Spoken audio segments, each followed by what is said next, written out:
FT to CCC.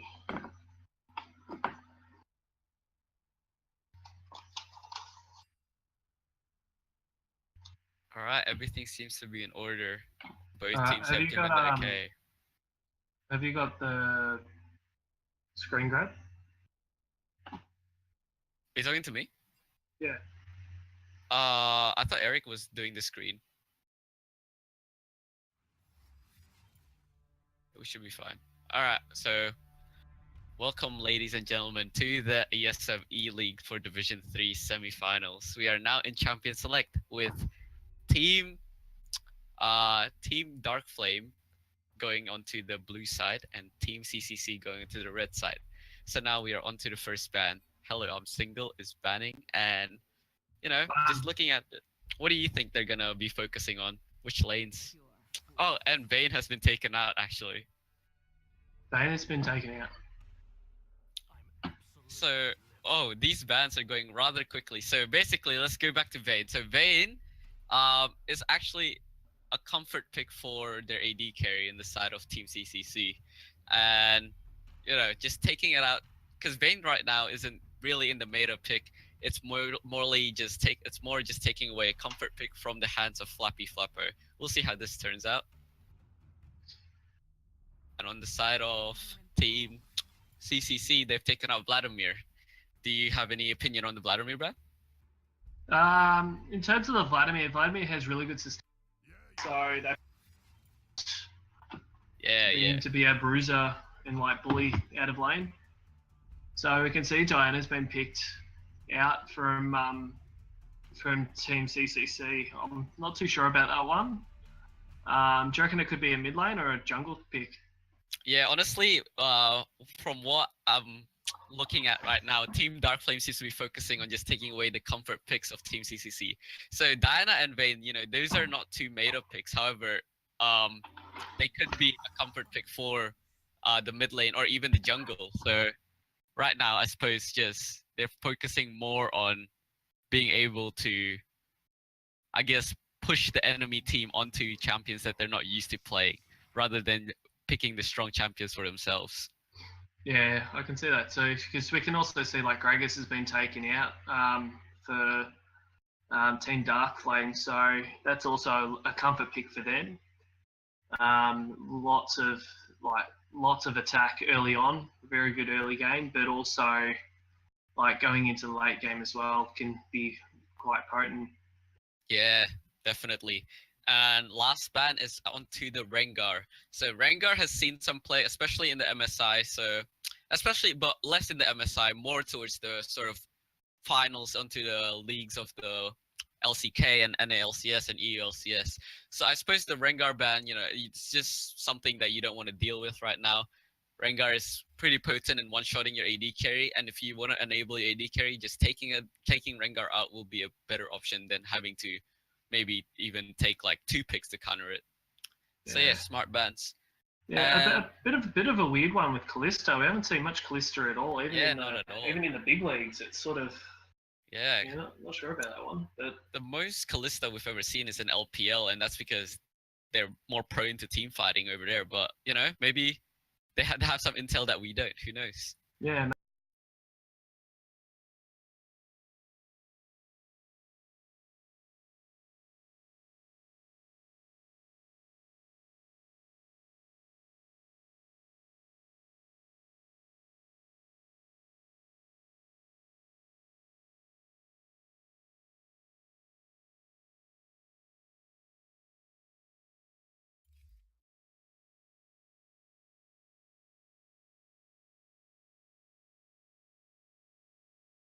Blade of the Ruined King with his casting, with his passive, it's just the perfect item that you want to be able to just 100 to 0 someone.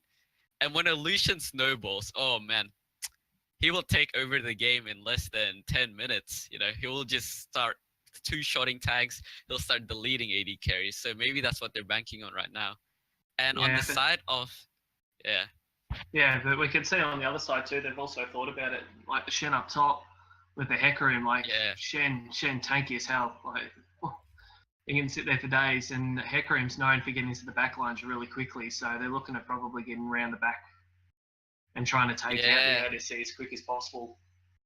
Yeah, so Shen and Hecarim, definitely, because Hecarim, you can ult in with the Shen ult. So that's basically something that, it's not something that Lucian, it's something that Lucian has to deal with, but not only Lucian, but his team needs to somehow draft up support that can peel away from that. So yeah, we'll see what support they pick. We've got Elise and Echo now being chosen. Elise, well, what can we say about her? Like really strong early to mid game, drops off a little bit late game, but I reckon they'll try and finish it before it gets to that stage. Yeah, what about the Echo? Yeah, so basically Lucian, Elise, Echo, these are early to mid game champions. You know, you don't really want to drag the game out too long, especially with the side of Team CCC drafting a Hecarim, a Shen, and a Jinx. You know, this is basically a battle of late game versus early game. If Team Darkflame can get rolling in the early game, they'll be able to steamroll through the game quite easily, you know, finish by 30 minutes or even less with Baron. But if Team CCC gets the item, you know, they get the scaling, they get the levels, they will be able to out-skirmish Team Darkflame quite easily, especially with Hecarim and Shen being capable frontlines, and Morgana and Jinx just being annoying in the backline.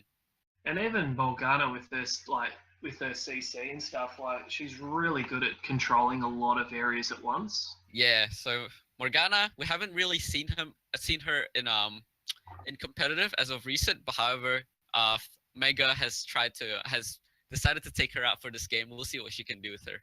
Oh, Galio actually being hovered.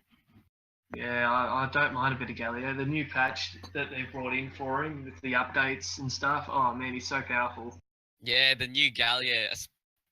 The new Galio is so strong right now. I'm surprised he wasn't banned or first pick this game actually.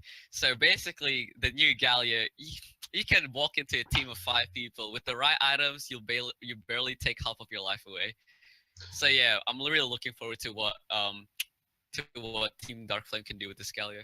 So I'm really happy about what Team Darkflame have done with their like really high damage front line, but then they're really high damage back line, but they're really strong front line as well, bringing in the Trundle.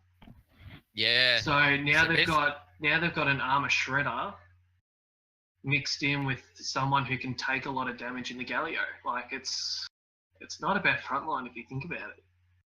No, not at all. So basically, but if you think about it, Team Darkflame, they've got a lot of dive. Lucian is one of the AD carries that you think can dive the other back line alongside maybe Vayne, and yeah, that's about it actually. Lucian and Vayne, even if Vayne is a bit iffy if you want to dive the back line. Elise, definitely dive the back line. Echo, yep, dive the back line. Galio, ult, dive the back line. Trundle, pillar, helps them dive the back line. So basically, this comp is really just all in right now, and you know, I'm liking it.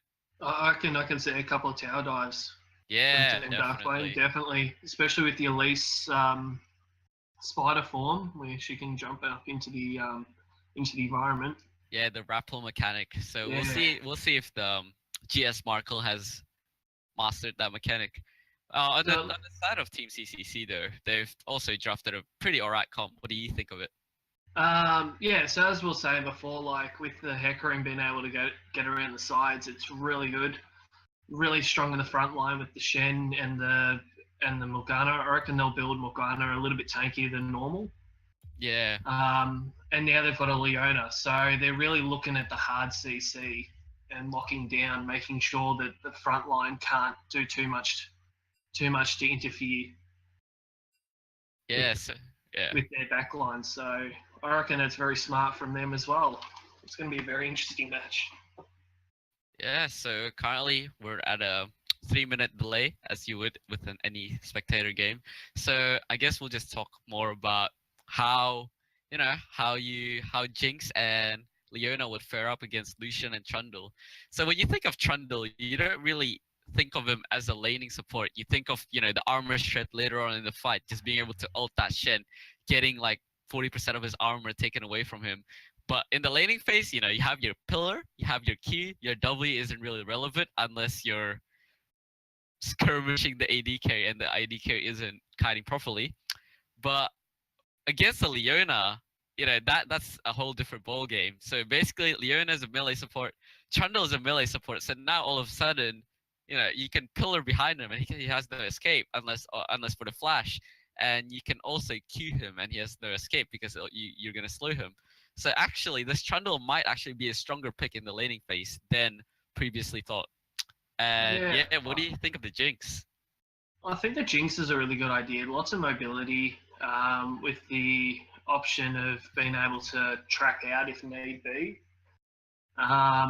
I think with the displacement of the Trundle pillar could become a little bit dangerous for her in general, only because once she does get trapped, she hasn't really got much to escape with, if you know what I mean. Yeah. Like once the traps have been put out, that's about it for her. Like she can use her zap to slow them down, but I don't think it would really help that much. I think she's going to be heavily relying on the Leona support to make sure that Leona takes most of the damage while keeping Trundle at bay. Yeah. So I guess the bot lane, who would you give it to though? Jinx, Leona, or Lucian and Trundle? I'm going to say Lucian and Trundle only because Lucian can pump out a lot more damage quicker than Jinx. Yeah, if Jinx gets on a roll though, it's going to be very difficult for Lucian to get back. Yeah, it might spell trouble for Team Darkflame if Jinx gets ahead because unless Echo also gets ahead. But yeah, hopefully that lane doesn't go too roughly for Team CCC, and for Team Darkflame, I suppose they would want to get ahead early and deny Jinx the items that she needs to carry that fight. Yeah, I think we are about to head into game. I think an early Quicksilver Sash, just so she can get out of most trouble, especially with the Elise stun as well. So, all right, we're making our way into the game by the looks of it. Yeah, and you can actually afford an early defensive item in GA now since of the tank rework. They made GA built in out of a BF sword. So now, if you want to opt into that early defensive item, and you don't want to be losing too much damage, you can always opt into that GA. But we'll see what the itemization is like in the game. Yeah, I really like the new reworks for that. The new GA just seems a lot better thought out. I think the gargoyle plate has its moments. Like for a Galio, it seems really good for it, but I'm not too sure for many other tanks. Yeah. It seems a lot more trial and error you need to have a look at for that one. And especially with the adaptive helm might actually be a great item to pick up for the side of Team CCC, because if you look at the side of CCC, they have a lot of spellcasters in Galio, Elise, Echo, even Lucian. Every one of these are spellcasters, so being able to just negate the same spell damage over and over again, it'll add up to quite a significant amount. So we'll see what the itemization is like later on in the game. However, right now, the game is starting.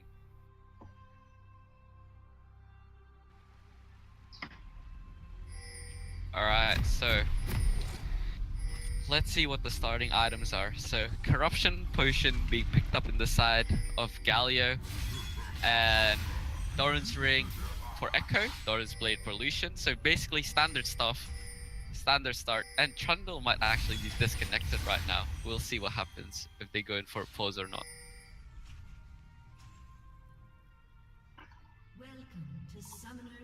Yeah, seems like Trundle is disconnected right now. Trundle's disconnected. Have they paused? They have not called for a pause. Yeah, we'll see what happens. But as of right now, and a pause has been created. Yeah, so Trundle seems to be having some internet issues. We'll see if he can fix it.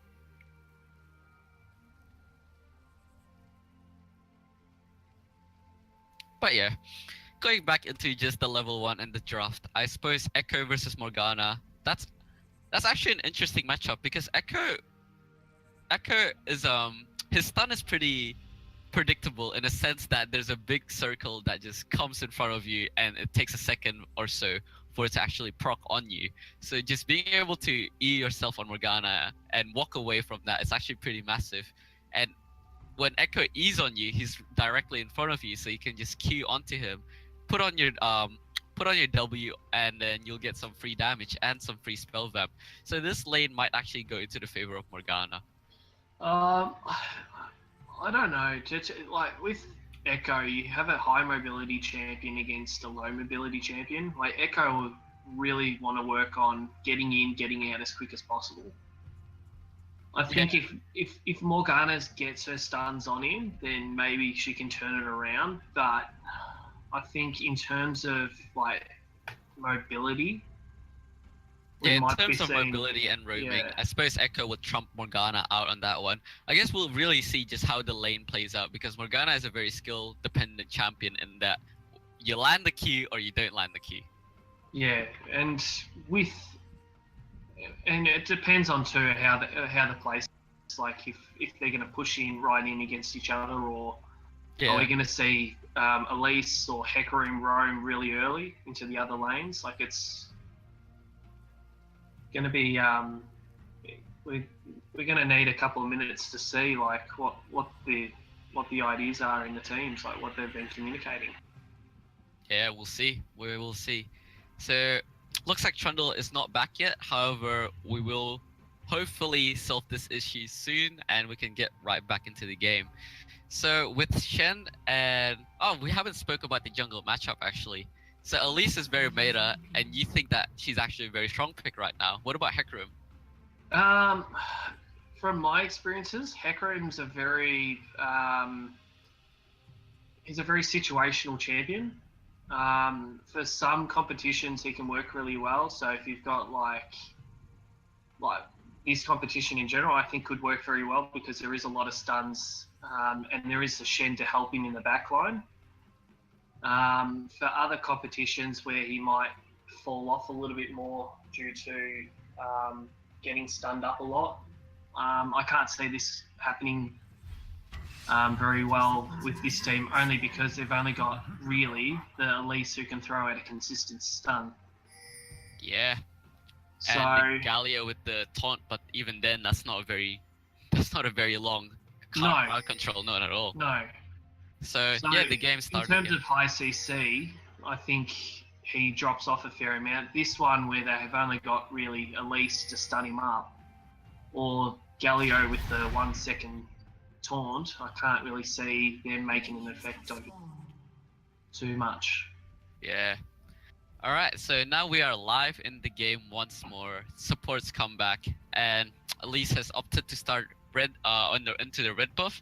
So sometimes you would see the jungler start onto the raids and being able to just move raids into wolves, into blue, into gank. However, you know, this is pretty standard. Also, she's just gonna start buff cap, also mimicking that of Hecarim, starting in the blue camp.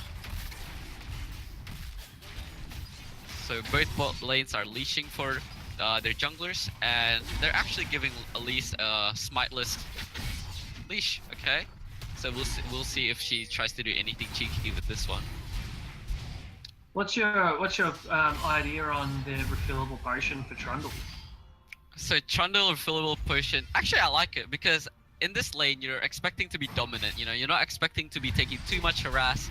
However, so that you don't want to be spending your money on pots that and constantly refreshing them. So he thinks that the refillable potion, you know, 2 pots is enough to stay in the laning phase without having to go back. And yeah, we'll see how this works Echo out. just took some tower shots. Yeah, so Echo decided to. Oh, and actually in the mid lane, going aggressive is Morgana with the Q and the W. Echo's chucked for half. Yeah, we've got the Hecarim coming in from the side. This could be interesting if he decides to come in, but yeah, that's interesting actually because he has only taken his Q and W, so you don't really see any crowd control other than the Morgana Q. Yeah. So yeah, so he decided to opt into his raid camps now, which is probably the right decision. And meanwhile, Elise has actually done both of her buffs. She's onto Grom. She's gonna hit level 3. She hits level 3. We'll see what she does with this. Okay. Alright, so Hecarim is actually... Oh, Hecarim has been spotted out by Echo's ward. And Elise is now clearing the Scuttle Crab.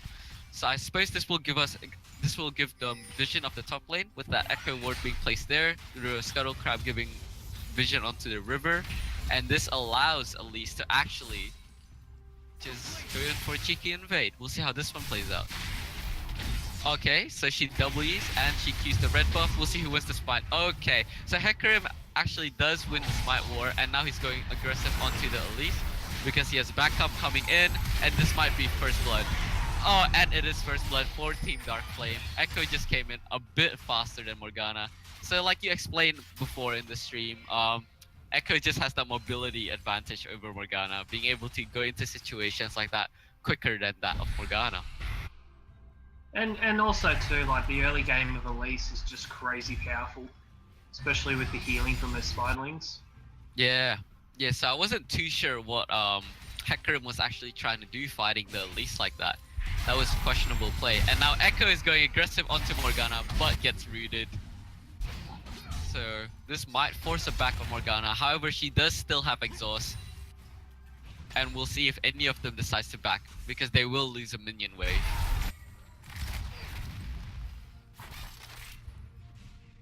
And top lane's just farming. Yeah, top lanes are just full noodle fights. Yeah, 2 tanks going at it. So we can see that Hecarim's already gone into the Stalker's Blade. Yeah, that's actually like a really early Stalker's Blade. So in solo queue especially, most people tend to go with the red smite instead of the blue smite. Yeah, the challenging smite. smite. Especially with Hecarim's just ability to be able to constantly apply that red smite with his Q and auto attack. Ooh, Chundle disconnected and reconnected. Back into the game though. So yeah, we'll see how this blue smite, he's opting for that CC, for that move speed. We'll see how this one plays out. And on the side of the bot lane, actually, Team Dark Flame's bot lane is being pushed in. What do you think about that? I think it's pretty even down the bottom there. Yeah. I mean, the CC is quite even. 5 CS for both supports. And Shen just taunting, playing the noodle fight with Galio. Nothing too exciting. Oh, bot lane going in aggressive. So both supports and Elise is coming down. Elise throws down the Q. Is exhausted though. Repels. Also flashes. Every summoner is being burned. And Lucian's going in. Puts the stun onto Leona. And just one more auto and he gets it. So 2 kills quickly picked up by Team Dark Flame. We'll see if they decide to just push in and back or if they try to do dragon play here. Since it is Infernal Drake and it looks like they are doing an Infernal Drake. Do you think this is a risky play? I think it's pretty safe to tell you the truth. Like Hecarim's, they should know that Hecarim's sort of on the other side of the map. They've placed some really good wards into the blue jungle to spot him out if he was anywhere close. Yeah, so it looks like they will get this Fire Drake while bot lane does push into the wave. So, you know, no freezing for Jinx there. And Hecarim, you know, as a consolation prize, I guess he gets the enemy team scrum. But if you are Team Dark Flame, you will be happy with that trade any day of the week.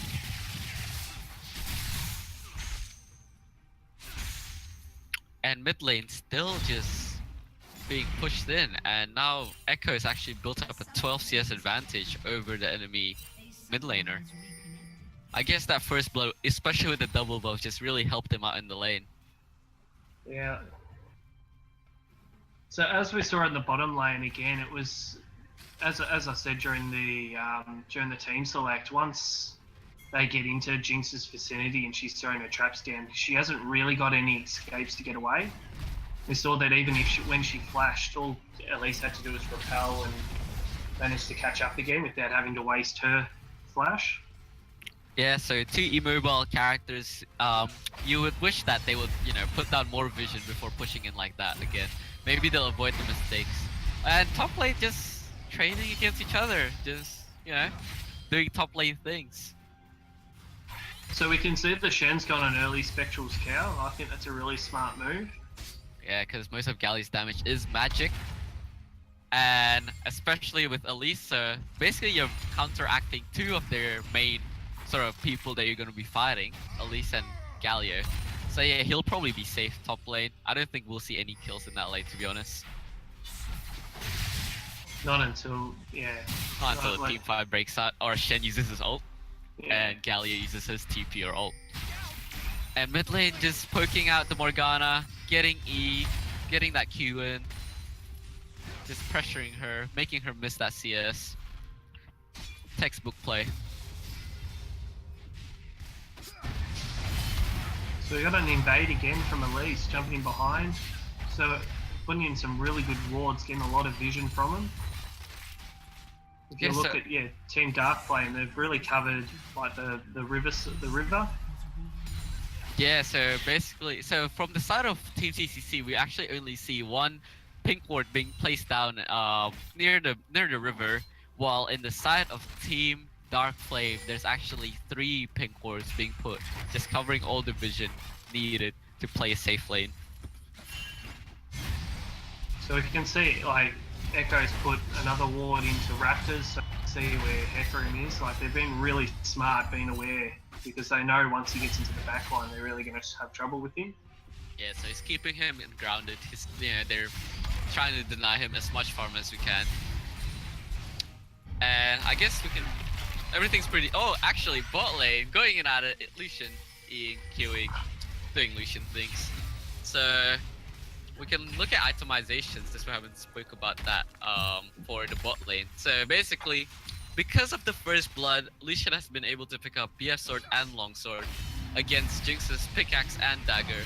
So Lucian, what do you think he's gonna be doing with that BF sword? Do you think he's gonna be sticking with that BF sword, or he's just gonna be building that into something, or he's gonna get BF sword and then rush into Blade of the Ruined King? I think he'll probably rush into a Blade of the Ruined King. Getting the BF sword early will help him just with his farming more than anything.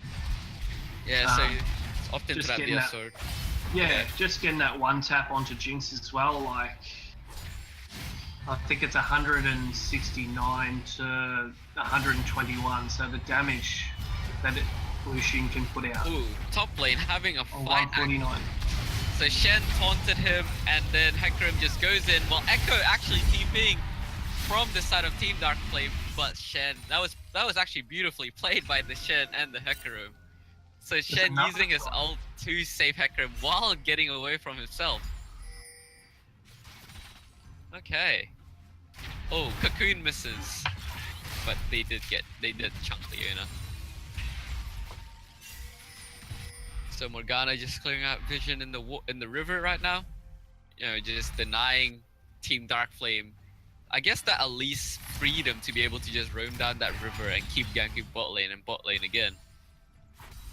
However, she is getting aggroed on right now by Echo. However, it did nothing because she just eat it.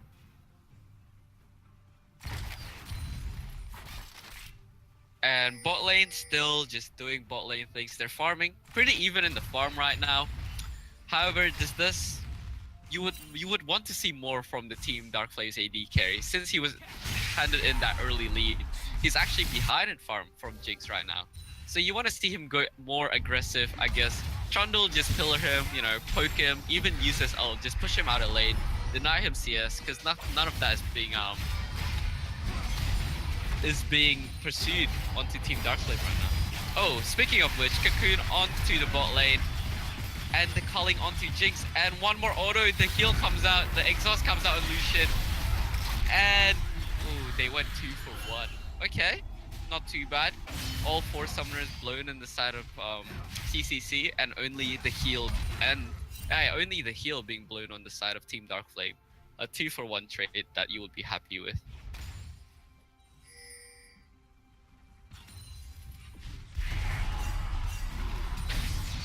Ooh, another dive at bot lane coming on. So Echo throws in the Q, misses, and I think they will just call this one off. Yep, and they do.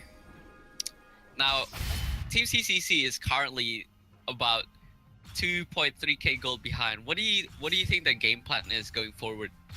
For me, I would probably want to keep it safe. We can see that Jinx is, although down in kills, she is up in farm, so I think that they're probably looking towards getting the 25 to 30 minute mark. We can see from like the mid lane, like Echo has gone straight into a Hextech Revolver, where the Morgana's gone into the Seeker's Arm Guard. So you can see the itemization there is a lot more different as well. So the Zonya's Hourglass versus maybe the Hextech Proto Belt. Yeah, so Zonya's Hourglass definitely more for the team fight than for the laning phase itself. Actually, bot lane getting ganked again. Just repeat after repeat of the ganks, and you know you're picking up kills. So why stop now? Unless Team CCC changes their playstyle, you know, calls down Faf Doof onto the bot lane. Team Darkflame's just gonna keep abusing that Jinx immobility. They're just gonna keep ganking and getting dragon after dragon, and you know you really question Team CCC's communication right now. You know, why isn't Hecarim being pulled down to bot lane? They have Shen ult, they have Shen TP. They should be the one aggressing onto bot lane, not the other way around. We can see they're making real good use of the Galio, like with the Galio being able to tank most of it. Yeah. I don't think I saw Elise take a shot from that Cloud Drake at all. Yeah, but Shen, yeah, so you really question where was Shen's ult during that whole engagement, or even his TP. They were both up. Yeah. So you know you can really mistake Shen for that one. However, it is a team game, so maybe it was called by the bot lane to not even bother with the ult because they were dead anyways. However, you need to really help that bot lane right now, at least stabilize. So they might be aiming for maybe first tower. Yeah, I mean, if you're Team Darkflame, you'll want to get first turret. Just snowball the game even further.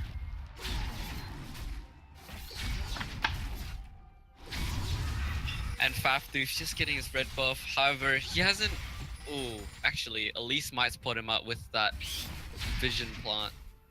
And she's actually going for that invade. He knows, he saw Elise pop that vision plant. He should know better than this. And he's playing real dangerous here.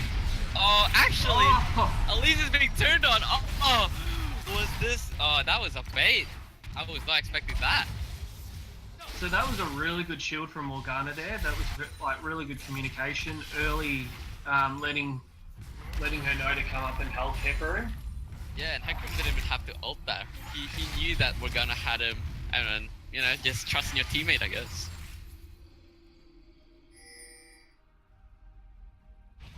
And that's one more kill to Team CCC going on to, I believe that was Shen.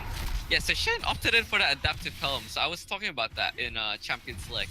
So with this amount of spellcasters in the side of Darkflame, you know, adaptive helm will really help him out. Oh, and mid lane being aggressed on by Team CCC. And Fafdoof actually going in, using his ult. However, and bot lane, just simultaneous action everywhere on the map. Oh, will Leona be able to get him? He is low, however, he does have lifesteal.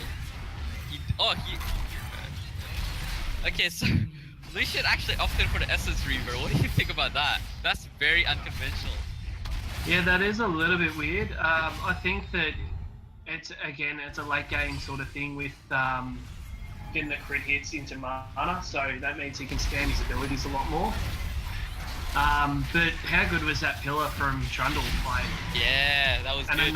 Another really good pillar from Trundle just then. Like the displacement that he can put into a game. Oh, and mid lane being pressed on by Mega, actually trying to go in for the kill.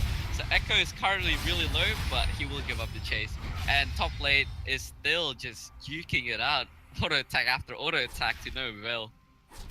And Elise just getting vision onto the jungle. So this is where Echo's mobility becomes really like handy, where he was still escape with no help.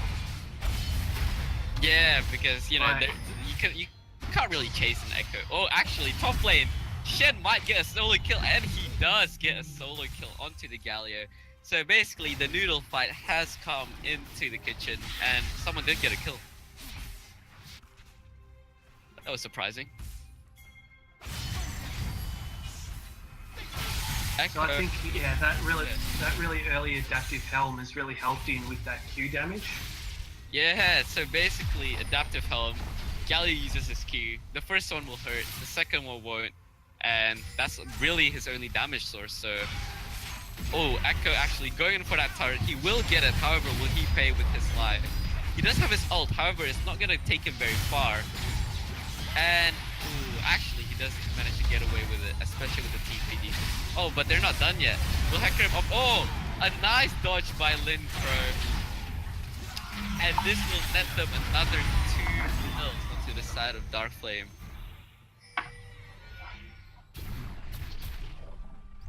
and the Rift Herald being summoned by Tired Joker. Oh, Lin Crow playing with fire there, going really low. A Cocoon hits, and Galio Q, Morgana just watches out with the shield, so she's fine right now. And Rift Herald is now summoned and pushing the top lane. So what we're looking at now is the new update, the new patch update for the Rift Herald. So you can now summon him to attack the enemy turrets. He starts off with a headbutt charge, which does a lot of damage to turrets, and with that damage, he can push at least a tower, if not more, if the enemy's not onto him straight away. What do you think about the new update for the Herald? Yeah, so basically Riot, from my understanding, Riot decided to take the concept of Banner of Command and combine it with the Rift Herald, you know. So it's basically, I'm not in love with the concept. Like, I know, I get that it's good and whatnot. However, if all 5 of the team is there, it gets taken down pretty quickly, and it doesn't really get used to its full effect very often. Like we just saw right there, Rift Herald took down one turret and just gets instantly destroyed onto the next turret. But yeah, we missed out on actually 2 kills coming into the side of Team CCC. So Dark Flame just overstepping their aggression right there, trying to steal that blue buff, which was probably not going to be worth it, considering how they will lose this Mountain Drake along with that. So yeah, no jungler on the side of Dark Flame, so no contest. Yeah, no one to challenge it.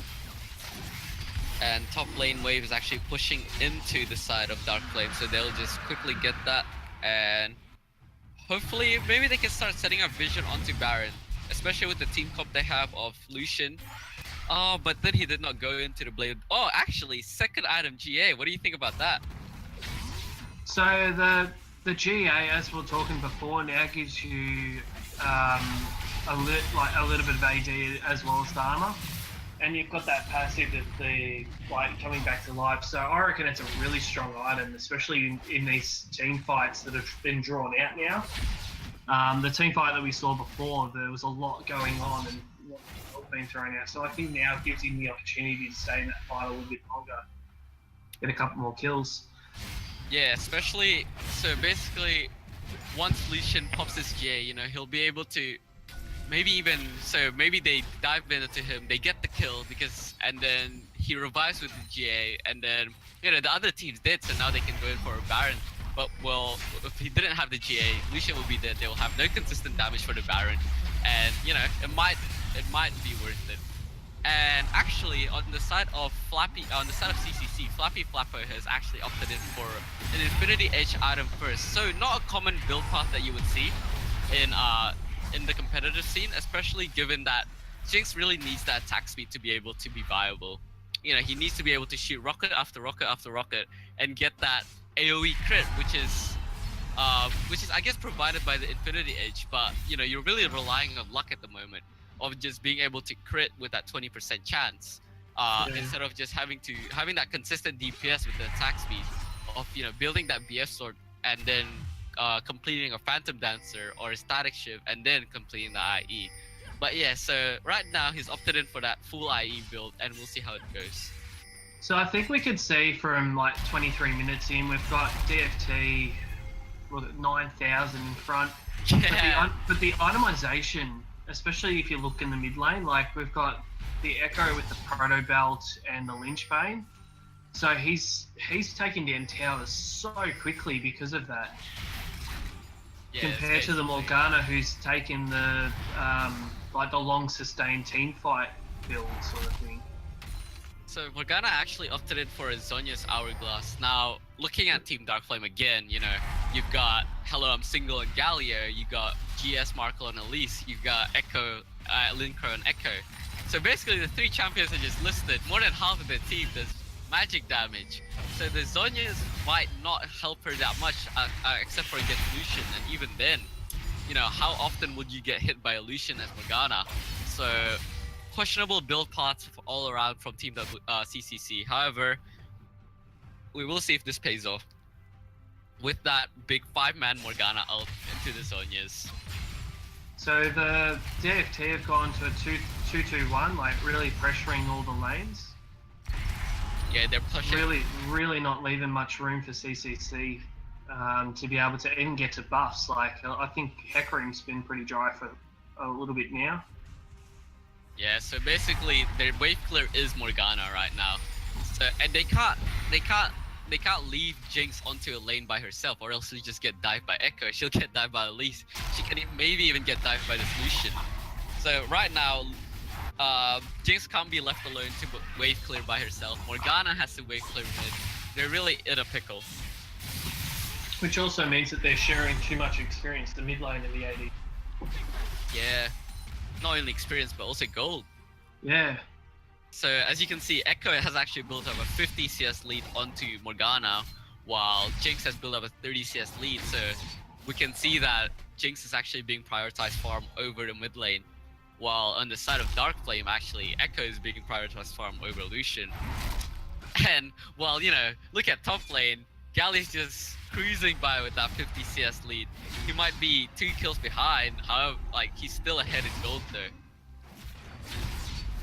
because of that CS, and also obviously because of those 5 turrets and whatnot.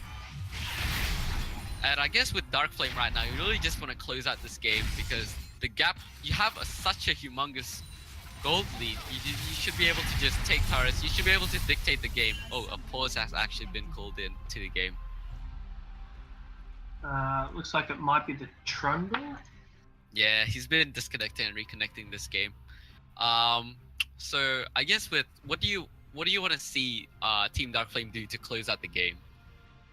I think they really need to like do that, maybe a 1-3-1, like really focus on getting that middle turret that's almost down. We've got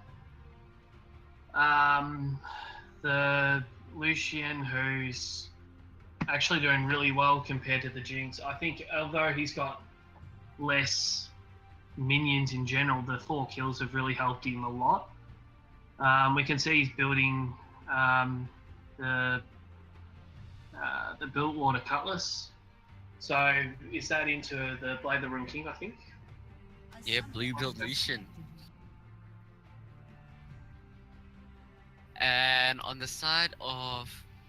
Oh, actually, we haven't talked about the support at all this game. So, actually we have. So Trundle's doing really well for himself. He's actually opted in for a Biltwater Cutlass of himself, maybe going for a Blade of the Ruined King. What do you think about that? I think at this time they're that much in front that it Doesn't probably really won't matter so much. Yeah. So he's going for that greedy Blade of the Ruined King, getting in that maybe 2, maybe 3 more kills into his name. Maybe even out-killing his AD carry. Who knows? He's got 55 CS. He's strong. He's a strong Trundle. Where we can see the Leona's gone a little bit more team-orientated with the... Yeah. So I guess if Trundle wasn't so far ahead and confident in his skill, he would also opt into that Locket and into that Redemption especially. Yeah. But you know, he's I like him. He's already opted into that Blade of the Ruined King, ready to smack some people. We've got another pause here. Yeah, we got pause for days. Looks like the Trundle's internet's acting up. It's okay. We can talk more about how the new Galio is broken. 50 CS lead. Come on. In a tank matchup, you guys should be even. Oh, actually, a pretty aggressive item. I believe that is Wit's End being built onto the side of Shen. Yes, I think so too. So, I suppose he's really hoping to be able to pick up the slack that his carries are missing. I'm not too sure, because right now they don't really have that strong of a front line. You look at Hecarim, he has a Cinderhawk, and he has a Spectre Skull and a Kindle Gem, but he doesn't really have much else. You know, he's got health and he's got MR, but he's got no armor. So we'll see if this Wit's End really pays off. Well, Lucian should be able to shred through any of the team members in the side of CCC. Yeah, it's a little bit weird that he's going for more magic. Yeah. the passive magic damage on top of his own damage could help a little bit, but you would think he'd go something more like what Galio has in the Dead Man's play.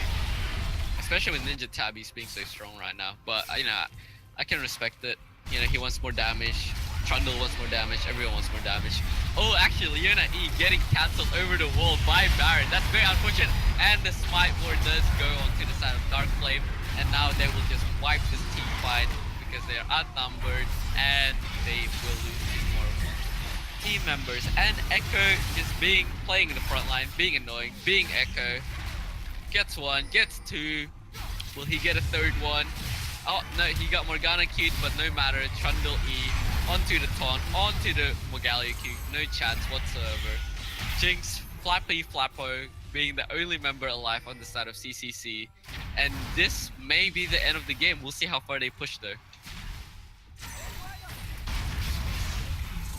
So, Echo E. Oh, and they're not done yet. Trundle's actually just walled her out, forces Jinx to flash now. So they'll just get this inhib and back off. No, they're going for more actually. They're going for the end game. Yeah, and why not? You're 10k goal ahead. No, it's being called off. And now they're just gonna take bot lane inhib, a much safer play. Not bot lane inhib, bot lane inner tower, outer tower, inner turret. Yeah, that's right.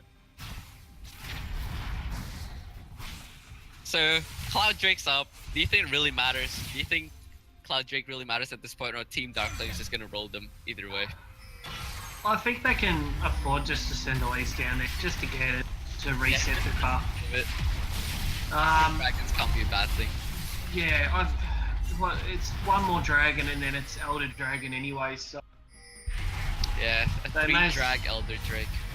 They may as well get that extra movement speed on top of the extra Inferno damage. Yeah, so right now mid inhib's broken. And Team CCC, you know, you're hard pressed to see anything good going for them. Jinx is only still on 2 items. Morgana just finished his 2nd item, and while on the side of Team Dark Flame, you know, Echo is already onto his 3rd, building his 4th now, and Elise just dominating the game with a score of 437, 11 out of the 15 kill participation. And she's actually gone for that. Oh yeah, we didn't talk about this, but she went into that ward smite. So I guess that contributed to the early game of Team Dark Flame, just being able to avoid these Hecarim ganks because of the vision provided. Yeah, so, with champions like Hecarim and Zac, and that having that extra vision always is good. Yeah. I'm actually having a bit of technical troubles myself on my laptop. That's alright. It's completely black my screen. I'll update you on the game. So basically, the most exciting part of this game, Trundle support finishes Blade of the Ruined King. So he has got the Blade of the Ruined King. That's like he's been doing a lot of damage towards like Leona and stuff like the front line. Actually been doing really well. Yeah, it'll be interesting to actually. Yeah, it'll be interesting to actually see the stats at the end of the game to see how much damage Trundle actually did. I wouldn't suggest that it will be much more than anyone else. However, you know, it'll still be interesting. And Elise just clearing vision. So what you really want Team Dark Flame to do right now is to just keep pressuring. They still have Baron for a couple more seconds now, and you know they're just going for that top inhib and bot inhib simultaneously. I like this play of theirs. Going in, Morgana casts his ult, puts his Zonya down, and Hecarim is now coming to back him up. Hecarim dives onto the Lucian actually, but uses his ult to back away, just going in for that poke, trying to delay the inhibitor death. Oh, and Shen goes in for the E, however Lucian sees it. Jinx actually in the back line, destroying that Lucian. But Lucian does still have GA, does still have heal. Shen uses his taunt to get away. This might be the end for Team Dark Flame with Leona going down. Jinx goes down, and Galio just keeps forward. Oh, Shen, 3-man taunt will be the hero of this game. He does get Lucian's GA. Oh, and Morgana also gets the Echo. So this game might go on for some time longer. Shen uses his ult, Cocoon hits the Morgana. Oh, but no, they went over aggressive. Oh, but Lucian does get taken down. Okay, that was a very messy team fight. What will Team Darkflame opt in to do? They will go for the bot inhib. Which 7 is always, seconds. I reckon that's a really smart thing for them to do. Like they've got to just keep making sure like get the double minions. Yeah, get the double minions. They don't have much wave clear on the side of CCC. With Mega, you know, he's opting for that Zhonya's. I'm not even sure if he can clear the super minions right now with his W. I don't think so. So 2 super minions coming at every wave will definitely spell the death of CCC. Oh, that was a messy team fight though. I really would like to see Darkflame play that a bit better next time, especially with the gold lead they have. It should never really be that close. And Galio actually still just stole the blue buff of Team CCC. So just, you know, getting more CDR for himself. I wonder if he'll opt in for damage like Trundle did, but nah, he's going full tank. Good guy Galio, knows what the team needs, plays for the team. Interested to see what Galio gets next. Maybe a Trinity Force. There's something that we haven't really seen with the Galio is his ult.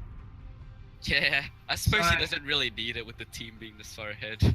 I think it's a very situational ult as well. It's probably the only thing in his kit that I don't really like. Yeah, I think Riot was really just trying to make a theme of superhero Galio. And when you think of superhero, I guess you think of people coming in from the sky, smashing the ground into tiny little pieces. They're really liking the jump in mechanic though, haven't they? Yeah, they do. They're loving it. Warwick's jump in mechanic. I feel like Riot has the concept of just when they create something, you know, interesting like a jump in mechanic, they just go in with that for the next 5 reworks. But yeah, okay, so Shen actually gets caught out, does put down his dodge field. Oh, and Shen's in a lot of trouble here. Going in. Yeah, so this is what the Blade of the Ruined King is for. Hey, yeah, he just goes in, fights the Shen, takes out his armor, Echo assassinates the Jinx in the back line. No chance for her with the 226 Echo, just deleting her in about 2 hits, I suppose. And I guess that will spell the end. This is GG. Yeah, good game. Well played by Team Darkflame. Up 1-0 in the best of 3 series. And we'll see what CCC can do going in forward to the next game.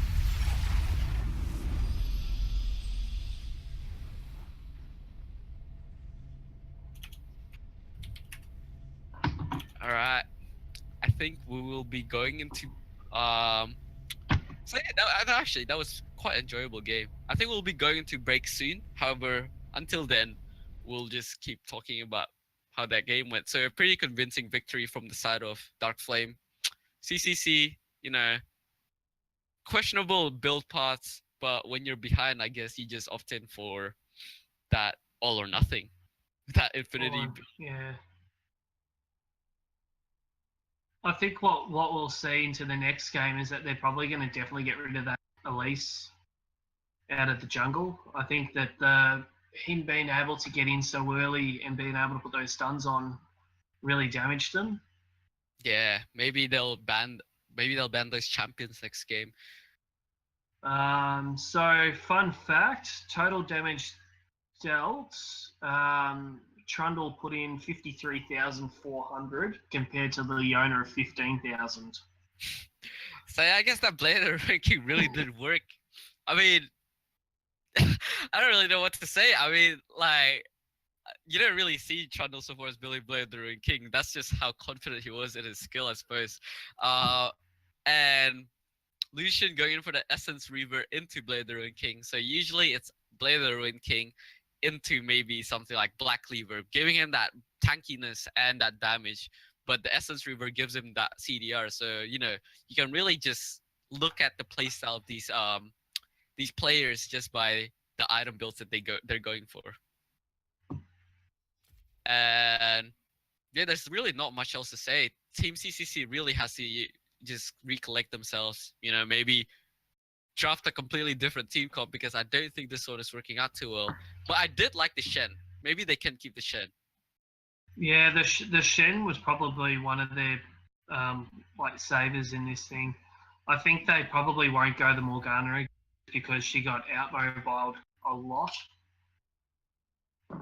in terms of the roaming from Echo compared to the Morgana.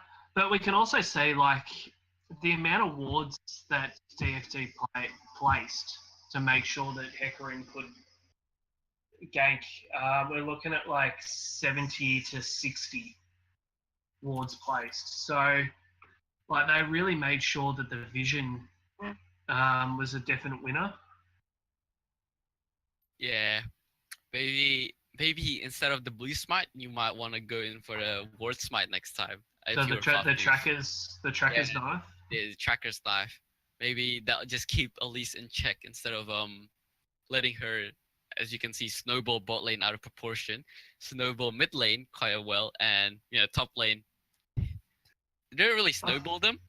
No, I think in terms of that is that the CCC got a little bit too comfortable in bottom lane and let themselves be ganked. They will probably work out for the next one to definitely put wards into that tri-bush early. Either put wards into that tri-bush or actually pick mobile healers. If you want to pick Jinx, okay, sure. I get the Jinx pick, you're comfortable on her. However, having a Leona and Jinx, that's either all in or all die, and obviously they went all die. And maybe instead of Jinx, instead of Leona, you might want to pair the Jinx with the Thresh. Going in for that lantern when the Jinx is in trouble. Or even like a Zyra. Yeah, there's a lot of where she's got a large amount of CC. Like the Leona, like really good with her Q and with her E, but I don't think in the situation that having like the pre-6 gank didn't help them a lot. Yeah. So I guess we're gonna go on to a break now, let the players gather themselves, and we'll see you back in 5 minutes.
The storms we chase are leading us, and love is all we'll ever trust. Yeah, no, I don't wanna waste what's left. And on we'll go, through the wastelands, through the highways, till my shadow turns to sun rays. And This is going to be for working moms. through the wastelands, through the highways, and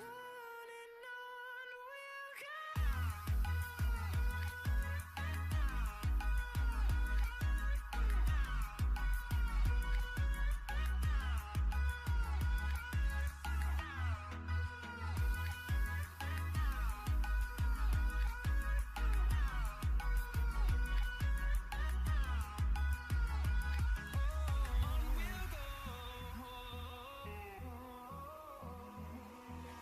Finding life along the way, melodies we haven't played. No, I don't want no rest. Echoing around these walls, fighting to create a song. I don't wanna miss a beat. And on we'll go, through the wastelands, through the highways, till my shadow turns to sun rays. And on we'll go, through the wastelands, through the highways, and on we'll go.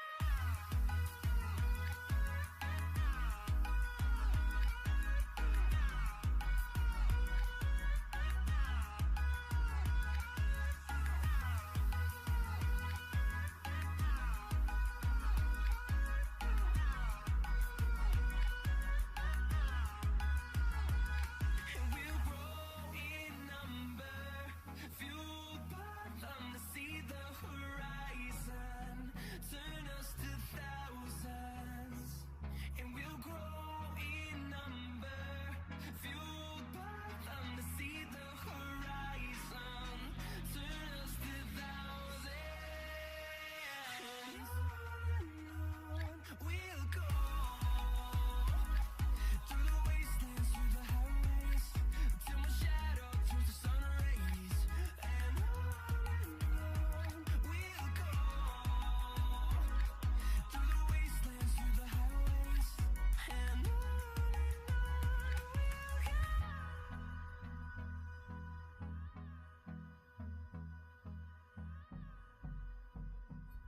on I'm Alien1521, known to Monash as Ash.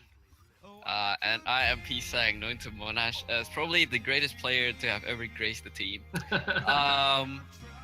Yeah, going aside from that though, the Vladimir ban is also in this game. So right now, same bans actually, Vayne and Vlad. They really don't like those two champions for both sides. They just So- really want to get that away from each other. They're really going into those comfort bands again. Again with the Rengar, are they? Maybe they're just doing identical team comps, and maybe they would just want to flesh it out and see if they can out mechanic them this time. However, so far nothing different from last game. Rengar, Vlad, same bans. Ooh, a Zarya. Oh wait, that's a Rakan, a Rakan ban. So have you played against much Rakan in your experience, Ash? Luckily, I haven't actually. I don't think I've. Yeah, I've heard So I'm some- not too sure. Like he's got a alright kit. His ult's a little bit weird, but yeah. So we see the Elise ban coming in. Yeah, so I like that one. Yeah. So after DFT, pretty much single-handedly destroyed CCC with Elise's early ganks. It's good to see that they've pulled her out this time. Yeah, they're making some proactive decisions to actually, maybe because do you think that they're just taking out the least so they can play Hecarim once more? Okay, so the Shen pick, first pick again. He did well with it last game, so I wouldn't be surprised if they decide to opt in for it again in this game. Yeah, I think that's a really smart pick. Like he's just got a really good kit on him at the moment with being able to with high mobility. We can see the GS Markles sort of hovering the Graves and the Heck. So yeah, he's really. Oh, he's actually hovering. Oh, Draven jungle. I would like to see that. Hey. So so right now they're just So it's playing a bit around with the champion. bit of a troll. Bit of a Yeah, troll at the bit moment. of bit of fun being had in the side of CCC. Oh, but Kha'Zix, I can definitely see that being picked. But Kha'Zix, not really known for his auto attack. Sure, his isolated auto attacks after his Q, but will be a pretty good pick against the Shen when he can get him isolated. However, maybe he just wants to take Hecarim away from Fafdoof. And I know that this will act as a ban and a pick at the same time. Ooh, Greg is coming out for the side of Dark Flame. So basically, oh yeah. Hello, I'm single. He plays a lot of Gragas up top. So Galio. he swapped it out to Galio.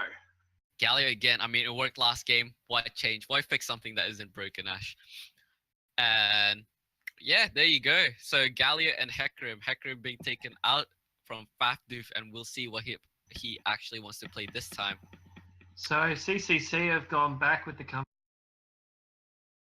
I think that they're trying to get Fat Megalodon to maybe play a little bit safer than what she was last time.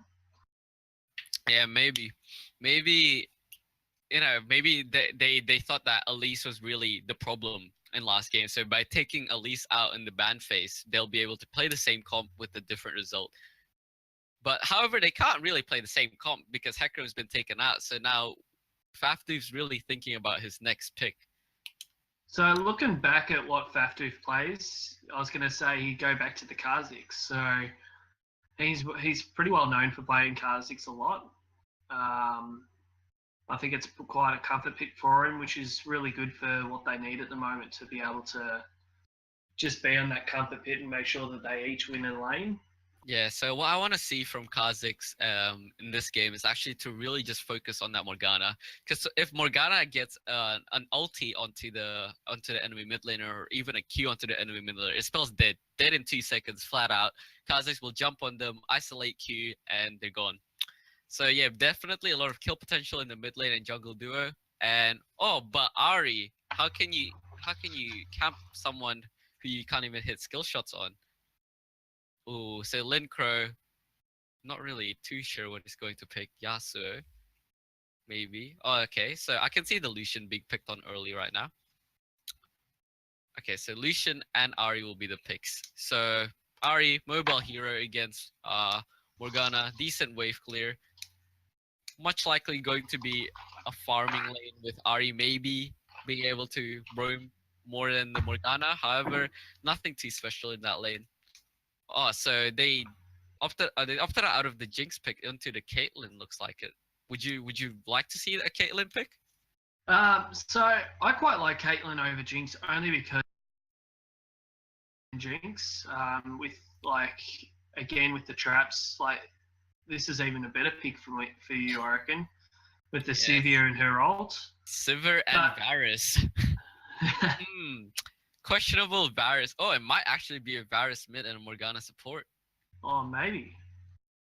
And Sivir goes AD carry. If they lock it in, it would most likely be it unless Varus support. Speaking of the Thresh, actually, we were talking about Thresh last game, and they are going to pick it up. Okay, so Caitlyn and Thresh, it's actually quite standard meta lane. You have the poke, you have the disengage, you do have the engage. It's an all-around good lane. And we'll see what the support counteracts with. What do you think will be a good support to play against Caitlyn Thresh? Because, they are a pretty strong bully lane. So I'm looking at probably a Zyra or even a Karma, maybe. Yeah, I like Karma.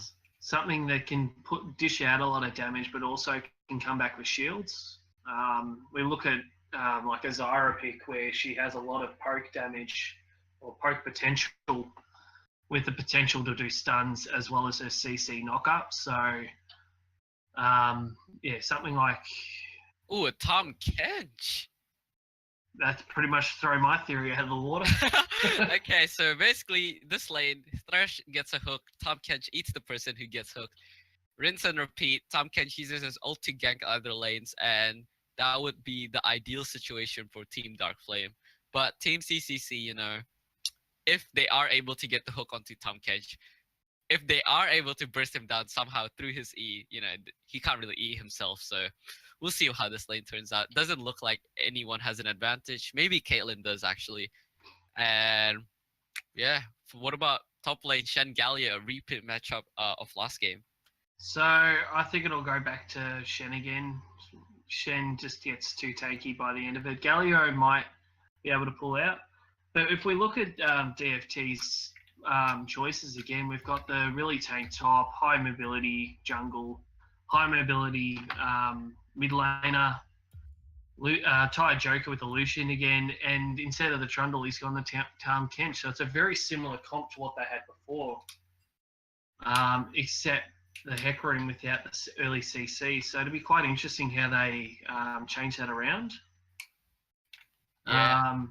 With CCC, they've got now an assassin in their midst, so it'd be interesting to see how they can work around Kha'Zix with his high mobility in this one and pick up potential. So yeah, so basically CCC, you would really want to see them make use of the Thresh and Morgana, two champions that are really potent at just creating picks potential around the map. So you can't really, yes, they have some team fighting presence, but it's nowhere near that of Dark Flame with the Gallia, with the Hecarim, with the Lucian.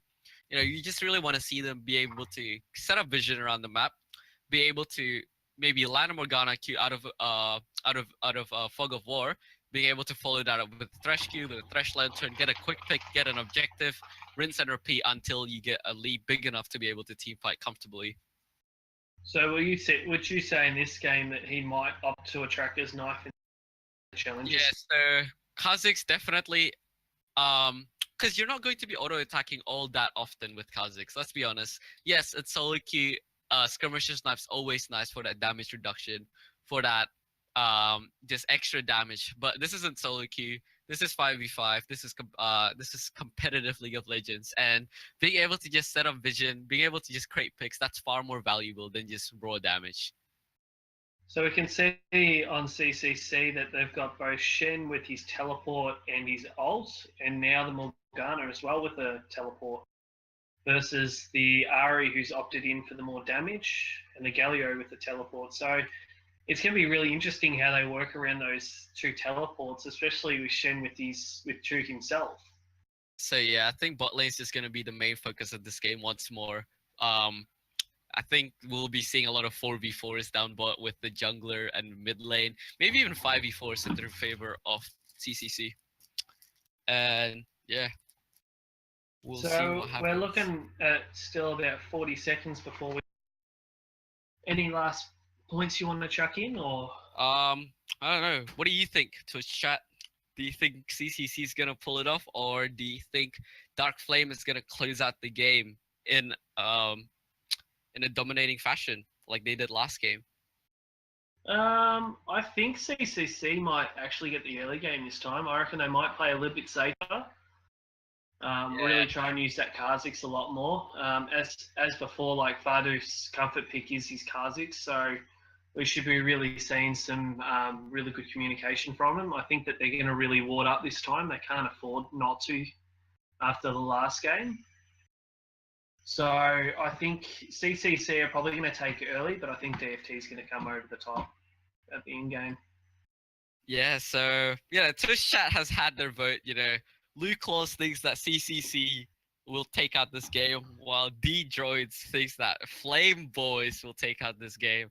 So they've got one vote for each. It's a 50-50 right now.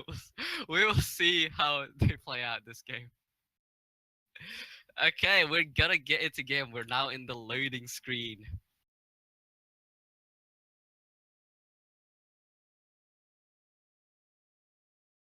I love that loading screen. Yeah, it's my favorite part of the game. It's where you can't lose. Where's the helpful hint? Come on. Alright, we are in game. We are back onto the Rift, an exciting place where magic happens. And so yeah, Team Dark Flame will still be going in for that. I guess since they went in for that early game last game, if you look at it, they've actually swapped out Elise for a Hecarim. Hecarim, a much more farm heavy hero, a much more farm heavy champion, a much more level dependent and item dependent champion. So maybe you won't be looking at the early pressure that he put out as Elise, and you'll be looking for more of a farming style. And I guess that's really just contrasting that playstyle of Faf Doof being that Kha'Zix, going in for that early gank for that EQ at level 4 combo and for that early Drake. So yeah, the two junglers have really just swapped playstyles, and we'll see if Faf Doof can put out early pressure like GS Markle did last game. And standard level 1 play, Galio is actually going to face check the Kha'Zix. He's taking heavy damage, or an isolated Q and an auto attack. Will Shen take his taunt? This might force a flash. Nope. He already put a point onto his Q, so nothing will happen other than a corruption pot being burnt on the side of I'm Single. So I'm Single just gonna go back, refill on that corruption potion, and nothing much else will happen. Both the junglers starting on their respective red buff and blue buff. So no invades, nothing silly is going to happen at level 1. So we can see again that they've opted the refillable health potions in the bottom for the support again. So that must be to try and save some cash, be able to afford an earlier item. Yeah. So refillable potion once more on the side of CCC, while 3 health potions being bought by Rock and Roll Dude. So I suppose with Caitlyn, 3 health potions, you really want to see at least an advantage in the CS department by the first back. If that doesn't happen, you really question whether or not CCC is playing their composition well enough. Alright, so the game's begun, and Galio and Shen, repeat matchup of last game, same old noodle fight. Although Shen did get a solo kill last game, didn't he? Yeah, which was really good. It shows you like how powerful his kid is, especially with the late shields as well that he put on himself.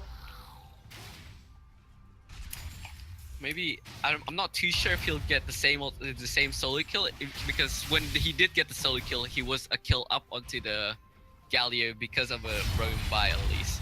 So we'll see if top lane was as exciting as last game. However, as always, bot lane being pushed in early by the Caitlyn player, getting in that CS lead, using that passive to harass the Lucian whenever he goes in for a CS, like she should. And actually, Thresh has 2 stacks of Targons not being used yet, so we'll see if he uses that anytime soon to really maximize that gold efficiency, especially with quests being added onto the game. So what do you think of the new quests? Do you think they'll impact the game very much? I'm not too sure, to tell you the truth. I think, I can't really have an opinion on it at the moment.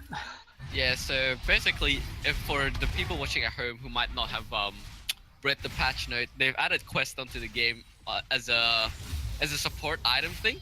So basically, the quest for Targon's for Relic Shield, which is basically what these both supports have, it's you have to earn 650 gold using this item, and it'll upgrade to Targon's Brace, which will reward the player with a shield battery, which is a permanent shield that regenerates slowly outside of combat.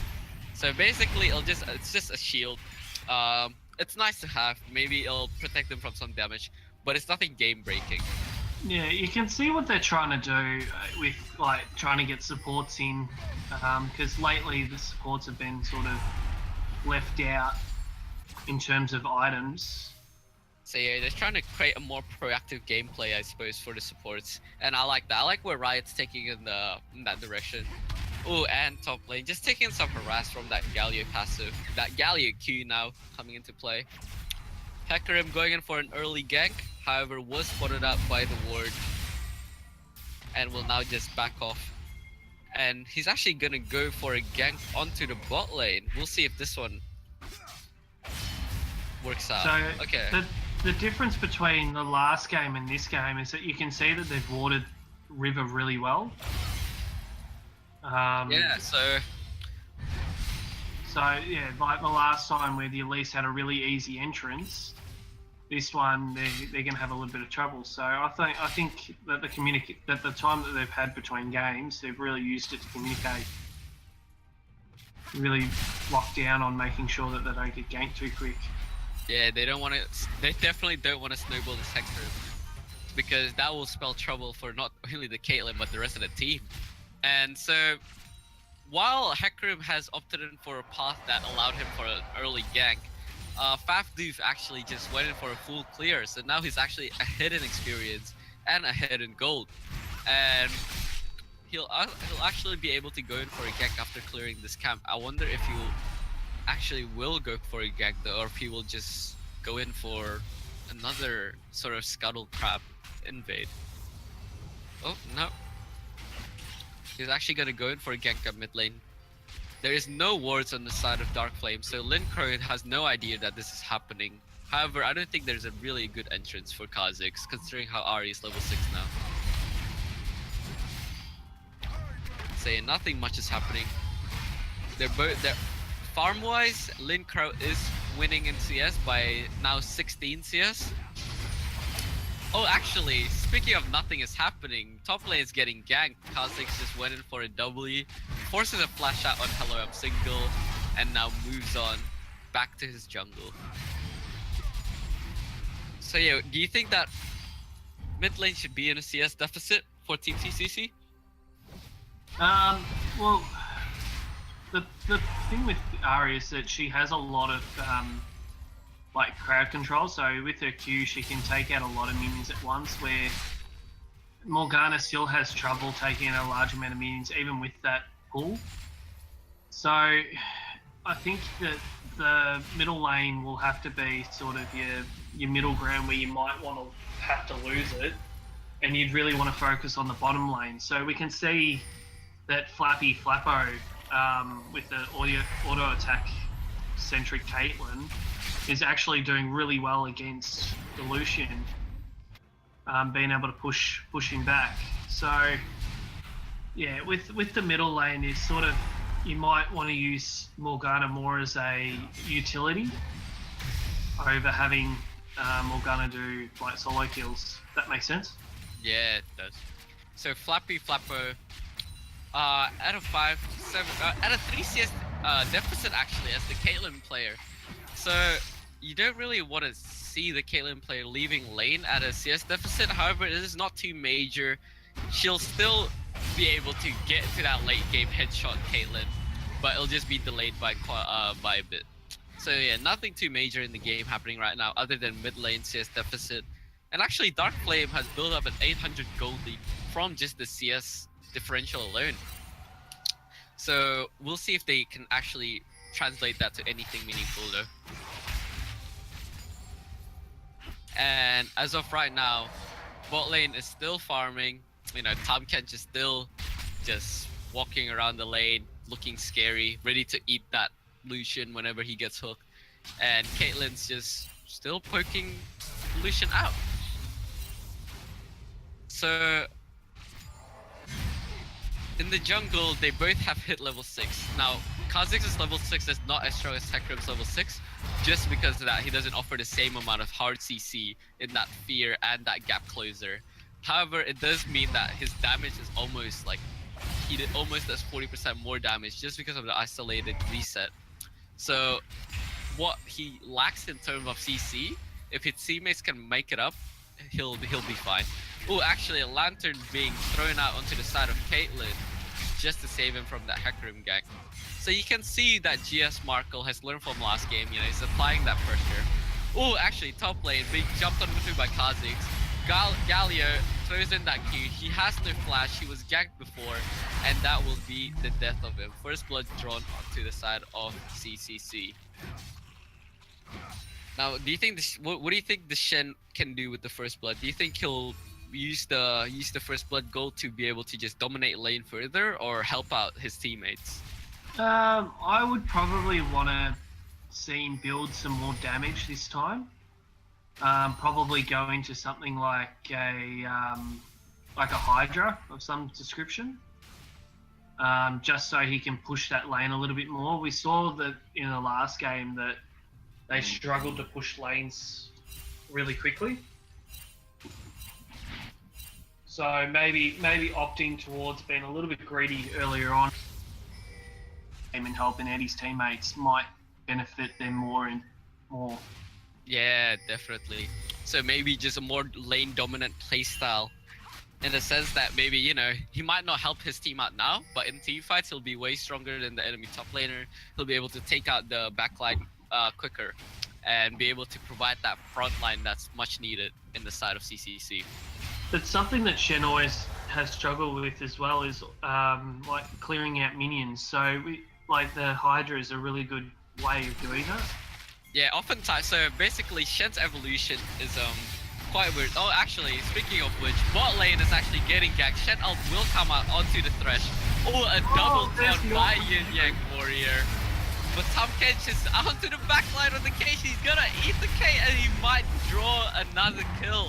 Oh no, he did not eat the K. He opted out of it. I'm not too sure about that play. Anyways, Lin Crow comes in for the gank though, to clean up this. Oh, but the taunt from Yin Yang Warrior. This is a messy team fight.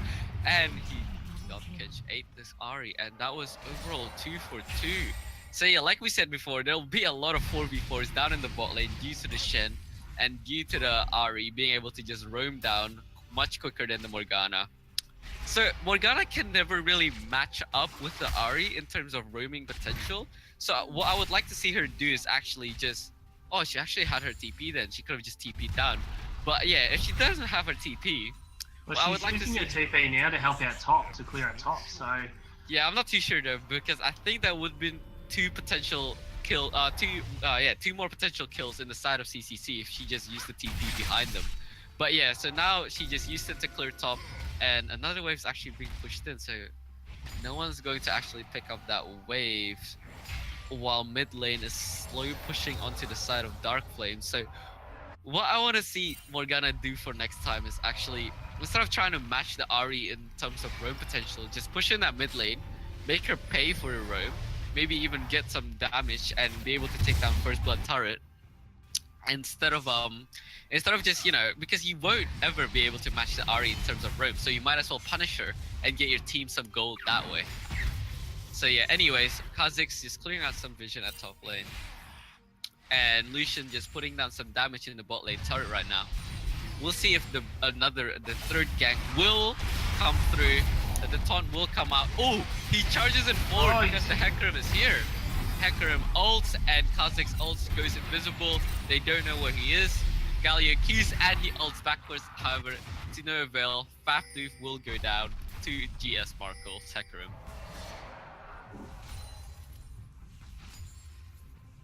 So if you're Team Darkflame, you must be really happy with that exchange, considering how... Oh, actually, there's no stop to the action right now as Lucian gets hooked. But however, he gets eaten by Tom Kench. However, they just go and turn onto the Caitlyn, actually. Will they be able to finish this guy off? Oh, and he will. Tom Kench just uses his E, and he will live comfortably. So there you go. Thresh actually was able to hook the Lucian, but due to the Tom Kench trick, they just turned it around. So this is where, like, Morgana's teleport that she used top lane might have been more effective if she had have waited a little bit longer and teleported down. I think that, again, it seems that CCC are struggling to keep up with Team Darkflame's mobility, especially with the counter gain from Hecarim in the top lane, and now Ahri coming down to help out in the bottom lane and catching out Morgana. So I think CCC really need to, like, settle down and just work out what they need to do, what objectives they need to take before they end up doing a repeat of the last game. Yeah, so definitely just more communication needed onto the side of CCC, because they do have... Oh, speaking of communication, Fafdoof gets taken out in about 1 second as he walks into a bush, with Ari, Lucian, and Tom Kench in it. So yeah, just communicating little things like that with Ari being MIA out of vision. You know, you just want to be like, hey Kha'Zix, careful. You know, my laner's gone out of the lane. We might not want to face check any bushes right now. But yeah, Fafdu will go down onto Lincro, and Dark Flame is a really good spot. And actually, Lincro lands a charm onto Morgana, but will not go in because he used the ult to kill Fafdu. So yeah, everything's going wrong for CCC. Do you think there's anything they can do to really just come back from this one? In terms of what they're buying at the moment, I think that their purchasing routes aren't too bad. I think they've just got to play a little bit safer. Looking at the bottom lane here, we've got Lucian doing a lot of damage to Thresh, but with oh, they might actually get a kill. Alright, so basically that was a 4v3 and they turned it around. Lucian taking basically no damage whatsoever. He does have that double buff to really help him out with the kiting. But, you know, it's just, again, Caitlyn goes for the first item, IE, this time with no boots or nothing. It's just a straight up Doran's Blade and Infinity Edge. And again, we spoke about this last game. You know, that is not the best build path for AD carries in the season because you really lack the attack speed. You lack mobility, you lack attack speed. Sure, you might get one crit, but then that crit won't even do that much damage. Because you don't have... First blood turret goes to Lucian as well, so... I'd say to Town Kench. So we're seeing a lot of gold coming towards DFT, and now we've got them going up onto Rift Herald. So it seems that at CCC are just struggling to keep up. Like they're just getting outmaneuvered in every corner here. Yeah, the macro play of Team Dark Flame seems to be just way and above that of Team CCC. And they just have no clue. So now basically, this is what you want to see. This is textbook play. You take down bot lane, you get first target blood. Now you start pressuring the mid lane. You know, you really open up the map for more objective plays. Oh, however, Morgana does offer a really good wave clear, especially at this level, with her W being maxed out. But will that matter as Lincro goes in with the ult, charms the Thresh, and he goes down in about, where are we? Even half a second. So yeah, Rift Herald being spawned onto the mid lane, being able to just provide that front line. Yeah, and just like that, the gold lead has inflated to 5k, and it's only 17 minutes in. You really feel that CCC just needs to change their playstyle. Add another pick. There goes Kha'Zix for the 4th time this game. He just keeps getting picked over and over again. He is currently 0-4, and you know, while it might be hard being behind while your lanes are behind as a jungler, you really want to see him just use that jump and that flash more proactively. And one thing we didn't see from CCC was using the Shen ult to help him come down. Like, it was good that he went and took top tower, but his team needed him in the middle too. Yeah, that's a good point, especially with the minion wave that's been built up at top. He could have ulted and he still would have gotten the top lane turret because of the minions. The minions would have just finished it off. So you really question the communication that's been happening in CCC. Oh, and Shen actually has built that Tiamat. So, you know, I guess he really just does want to slow push. Yeah, he must have. Well, so, CCC, if you're watching this right now, you gotta really change something and stop going in IE first as Caitlyn. But yeah, other than that, moving forward onto the game, Ninja Tabbies onto the Lucian. So yeah, this is a more standard build on Lucian. Lucian becomes sort of that tanky bruiser, where you think of an AD carry, you're like, yes, I'll just one-shot this AD carry if he's out of position. But with Lucian, he'll one-shot you. Well, he just sits on that Ninja Tabby, you know, being alive for so many years. Actually, we got the Shen up top too. If you're on 2 against 1, he's been in by Town Kench. We got a TP up top from Morgana coming in now. Throws out the Q into the Town Kench. Getting absolutely beaten up by the Galio. Ooh, nice chains. Thing is E. Oh, Ooh. what a counter gank by Hecarim coming in from the side using his ult. I'm helping out Ari secure the kill onto the Kazakhs. So even when everything looked so good for the side of CCC, Team Darkflame turns it around for 3-4-0 once again. And now with Baron spawning in 2 seconds, they might actually be able to do it. Oh, but they will not because Lucian is at bot side taking red, pressuring that lane. So yeah, they'll just get another 3-4-0, and you must say that CCC is just getting desperate with these plays. Like, yes, they're getting Team Darkflame low, but they're not killing them. They just need to focus on one guy instead of just splitting their focus and creating 3 really low guys with no kills. So yeah, I mean, going back to, I suppose, the CS differential in mid lane, it's grown from 20 CS to now 60 CS, with Ari not only out roaming the Morgana, but also just out pressuring her in lane. And Look yeah, at the item differential too between the Hecarim and the Kha'Zix. So where the Hecarim's opted for the Trinity Force, we've got Kha'Zix who hasn't really got an item. He's got the Tracker's Knife with the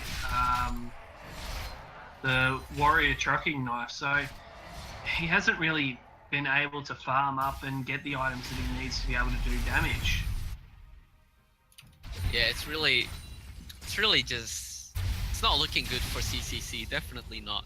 So, but will they get a pick here? So we were talking about how good their comp is to pick. Oh, but Lucian does so much damage with this build.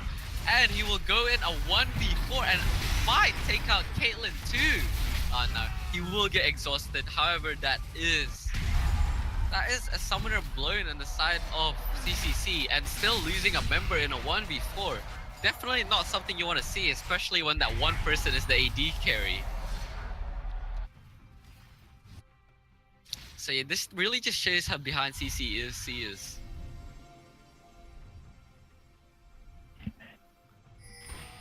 So I think what CCC are doing is better. Like they're roaming as a group. They've grouped up a lot, which is good for them. But they really need to focus on an objective. Like they can't just keep clearing waves and then going to the next bit. They really need to start pushing. Really putting in some deep wards to protect themselves. We're looking into their jungle and they've got hardly anything out there at the moment. They've got one pink ward and maybe one blue trinket, and that's about it. So the vision that is set up by DFT is really proving how they're able to pick off without having to worry about getting counter ganked from it. So yeah, I guess with the calculated plays, you might be able to fit in another longsword instead of buying 7 wards. But at the end of the day, if the ward lets you kill, or if the ward just lets you avoid a gank, it'll already pay itself more, like tenfold. So, you really just wanna, as CCC going forward onto the tournament, you really just wanna look at your vision game, being able to see how valuable wards are, being able to sort of create boundaries to where you may overstep your bounds, and you may sometimes just choose to back off. So getting into the wards as well, we can see onto Baron's side that DFT have pretty much covered every entrance that CCC can take into the Baron pit. So if they wanted to take Baron at any point, they could do it quite safely. Oh, Shen ult actually being used to save the Kazakhs there. Oh, and the blasting code. Oh, actually, the Hecarim gets isolated due to that blasting code. Oh, the Lucian goes in though. Yeah, they're way too far ahead. It's just a steamroll from here on out. They'll go in for the Baron. There's nothing that CCC can really do to stop this. Caitlyn is not gonna magically steal it with her Q, so she's just opted to clear out the wave of mid lane. But yeah, things are not going well. They're probably just going to take this Baron. They're going to push down mid, and the rest is history. So at this time, I would probably go up top and take top tower, and then just go 3-1-3, 1-3-1, and just try and take out as much as you can. We can see that the minions are pushed up really well onto that top tower. Yeah, so they can probably ride that wave onto the inhibitor if they really wanted to, because if you look at the thing with this, the thing with the CCC position right now is that they lack wave clear other than the side of Morgana W. And if Morgana does put out her W, it won't even clear the Baron up minions, so they don't really have any wave clear at the moment. So what Darkflame can do is they can really just use this momentum and just keep pushing down one lane. And if CCC really decides to fight, they can just out damage them with the items that they have right now. Yeah, something that surprised me in terms of CCC is that Caitlyn hasn't built a Runons yet, just for that extra wave clear. Yeah, so Caitlyn, she's really lacking gold right now. So just looking at the gold differential, it's just massive from the Caitlyn and the Lucian. So actually Lucian already picked up a Quicksilver Sash. So if you think he was hard to lock down before, he's basically impossible to lock down now. A team fight breaking up top what side. an ult from Hecarim down onto the Kha'Zix. Yeah. Does a lot of damage. He has to go back now. He can't stay in, which means it almost opens up the top for him. Yeah, if they can they're just gonna clear out the jungle, kill the top wave, and then just go in and ride out that wave to all the way to the inhibitor if they want to. Even to the end of the game, there's really not much that the CCC can do with the 13k gold deficit. Oh, Ashen tries to go in for that cheeky taunt. Maybe they'll do something, but really won't, even if it hits. Lucian, just one more hit to the turret will do it, and it does get taken down. So now Ahri is now wandering into the jungle, taking down the blue buff, so she's just opting in for that CDR, I guess, but they're not really... They can really do so much more with this Baron play. Yeah, So it so far seems like taken they've really one. slowed down, haven't they? Yeah, so Darkflame with a 13k gold lead and a Baron minion and a Baron buff at 26 minutes, you can really do anything you want. You can start diving the team, you can start pressuring in a 4-1 manner. However you choose, there's so many options for them, but going into the jungle, taking the blue buff, that's probably not the best use of your time. Yeah. We can see that they must have been listening again. Caitlyn's just picked up her rune. So yeah, Caitlyn has a Runance now, so maybe that'll help with the wave clear. However, it might be too late now.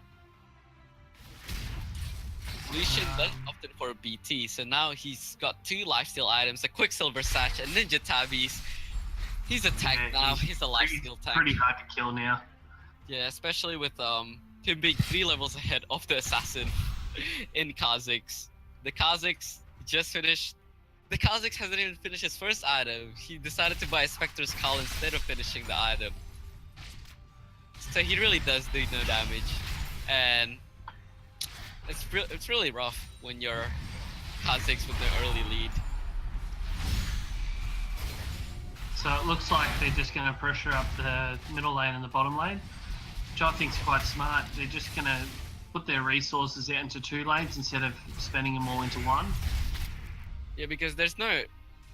With Darkflame, you know, in a 3-2 situation, you're usually afraid of the 3-man being engaged by the 5-man of CCC. But when you're this far ahead, you know, the 3-man can probably take out the 5-man and just end the game. However, if you are CCC, the one thing that you're glad that you still have is that Caitlyn. The Caitlyn has been farming all game and is now level 14, which is at least in par with the enemy AD carry. And if the game drags out for maybe 6 items, maybe that Caitlyn will be able to outskill the Lucian and carry the fight by herself. But it's looking unlikely now. Leandry's Torment Could we see Caitlyn pick up the Quicksilver for the Ahri, or? Yeah, definitely. So Quicksilver Sash, although not the most sort of valued item as an AD right now, is still definitely viable, especially when you're dealing with a lot of magic damage and hard CC. Something like Hecarim and Ahri would definitely be something that Quicksilver Sash will be good against.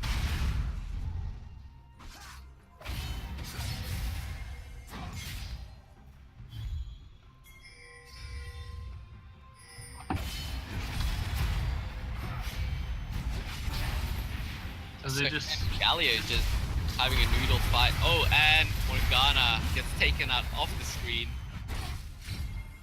because Lucian just does too much damage at this point.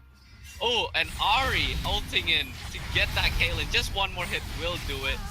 Flashes out of the base. Takes basically no damage. And now CCC is 2-man down, trying to defend this turret. It's not going to work. Hecarim just goes in, takes no damage. Still has his ult. Oh no, he does not have his ult.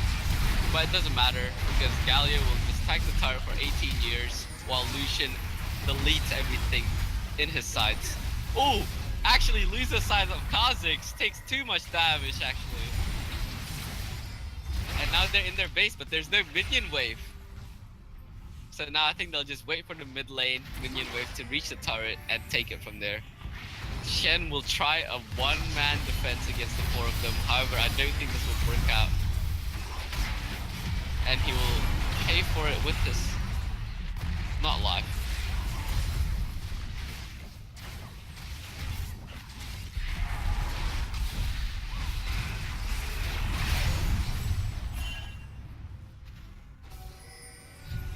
So, Adaptive Helm. Again, so same build. Basically on the side of the Shen, except for the Wit's End. He's actually opted in for the Tiamat this time. So less damage, more wave clear.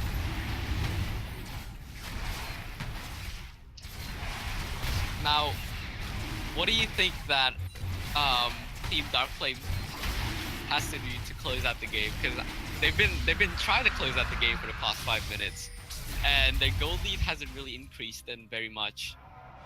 Well, they have taken the mid lane, like, inhibitor turret. They haven't broken the inhibitor itself. I think they'll go back around, try for the Baron bait. CCC know that they have to attend this next Baron. They can't afford not to go for it. We can see now that they're moving to Baron to start warding and trying to get some wards up. So I think if DFT can bait him into the Baron pit and just take him out that way, that'll be pretty much game over for him. I think CCC really need to keep their vision up, especially going into the enemy Red's jungle, just so they know that there isn't going to be a Hecarim waiting in the backlines to come in.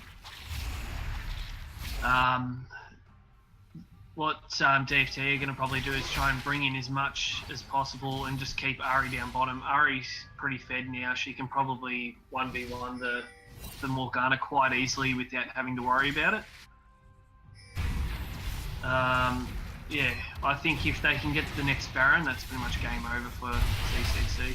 Speaking of the next Baron though, this is spotted out by CCC's ward in that corner over there. So they do have knowledge of this, and Kha'Zix is in pursuit of the Baron still. However, in the backline, Galio is in there, just taunting everyone, causing havoc in the backline. Kha'Zix is now dead. Lucian is now just killed Shen, and this will look like to be a clean ace. There's really not much Thresh can do here. Morgana is on the run. One more Q from Lucian, and that will be the end of this game. A 5-0 clean ace by Team Darkflame. So, yeah, so Team Darkflame will move on to the finals of the ESM ELEAGUE Division 3, and we'll see if they can beat out Team Reformed, I believe, in the final game. But yeah, ladies and gentlemen, you know, it's been fun casting the game with you, and Kha'Zix actually bought 6 tiers to show how sad he is that he lost this game. But it's okay, Kha'Zix, keep your chin up, you know. Maybe all is not lost.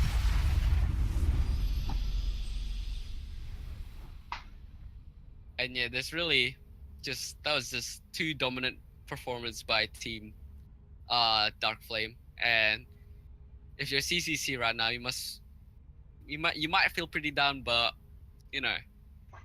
I think looking into the future though, they would have learnt a pretty valuable lesson, getting the wards up early, getting some deeper wards in, opting for a more mobile team. Like the Caitlyn was definitely an improvement over the Jinx with the being able to hit from a longer distance. But in terms of just out rotation and the macro plays, CFT just outplayed him too much. Yeah. So yeah, that will be the end of our cast though, and I believe we will be going on to break for the next game, which is. Do you know who's playing next? It is. Give me one. I did have it before.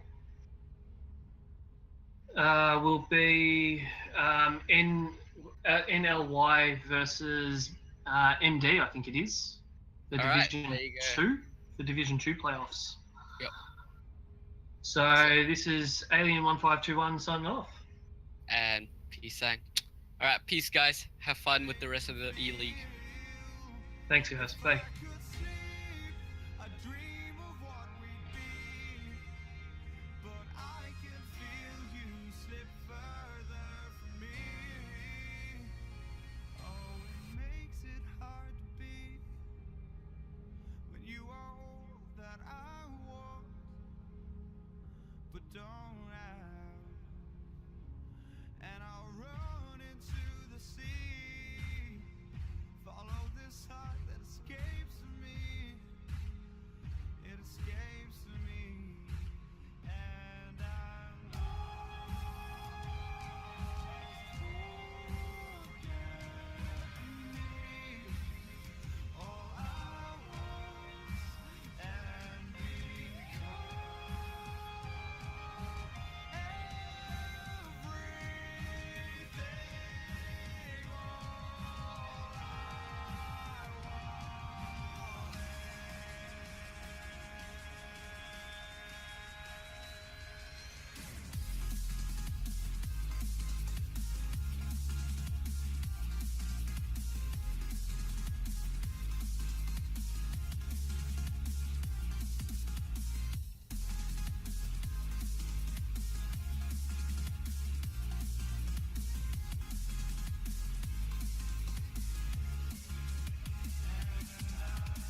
that still doesn't mean he gets you. Time to shine. Extra.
I'm running away from this pain. I'm trying to find a new way where the sun's shining down on my face. I'm running away. You're in a toxic relationship. Time to be free.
shining down